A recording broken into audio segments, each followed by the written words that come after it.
आगे बढ़ें और आपको बताएं कि अमरीकी सेंटकॉम का कहना है कि अमेरिका और सऊदी अरब ने इराक में ग्रुप के ठिकानों पर हमले किए जिनमें ईरान से वाबस्ता मुसल्लह ग्रोहों को निशाना बनाया गया। सेंटकॉम के मुताबिक ये ग्रोह अमरीकी फोर्सेस और सऊदी तवानाई ढांचे पर हमलों की तैयारी कर रहे थे। ईरान नवाज ग्रोहों के हमले नाकाम बना दिए गए। दूसरी जानिब सऊदी वजारत दिफा ने अपने बयान में कहा कि इराक में ईरान नवाज ग्रुपों के ठिकानों पर हमले किए हैं। हमले अमरीकी सेंट्रल कमांड के साथ मिलकर किए। सऊदी वजारत दिफा के मुताबिक ईरान नवाज ग्रोहों ने सऊदी तेल तनसीबात को निशाना बनाया था और ये कार्रवाई उन ग्रोहों के हालिया ड्रोन हमलों के जवाब में की गई।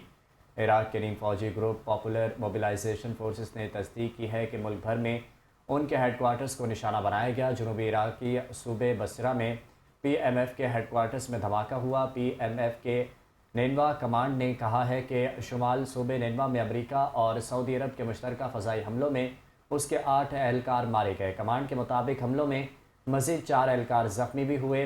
पॉपुलर मोबिलाइजेशन फोर्सेस, जिसे हशदुल शाबी के नाम से भी जाना जाता है, मुख्तलिफ मुसल्लह ग्रोहों पर मुश्तमिल एक इत्तेहाद है जिनमें से मुतअद्दिद ग्रोह ईरान से वाबस्ता समझे जाते हैं। दूसरी जानिब ईरानी पासदारान इनकलाब का कहना है कि उर्दन में अमरीकी फ़ौजी अड्डे और सेंटकॉम के मरकज़ को बैलिस्टिक मिसाइलों से निशाना बनाया गया। पासदारान इनकलाब के मुताबिक आबना हरमुज़ में वार्निंग नज़रअंदाज करने वाले 3 ऑयल टैंकर्स को भी रोक दिया गया।